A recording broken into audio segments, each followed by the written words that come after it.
Okay, round two. This is with a Blue Sea 300 amp fuse. So right now,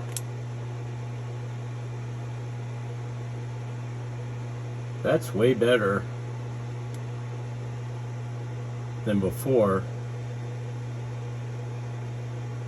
with the cheaper fuse, which is right here. Garbage.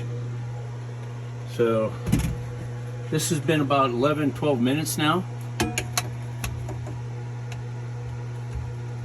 Oh, let me reset that. Amps, DC amps.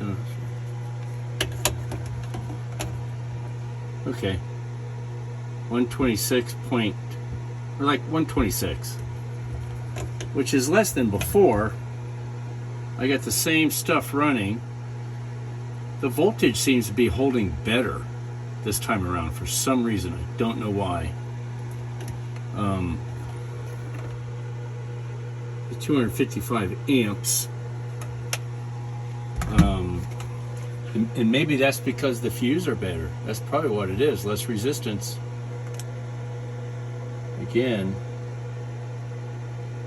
far better than before.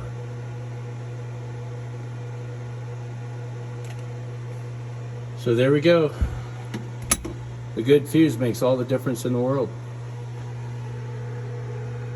This is a Blue Seas, made in Mexico, but it's good quality product.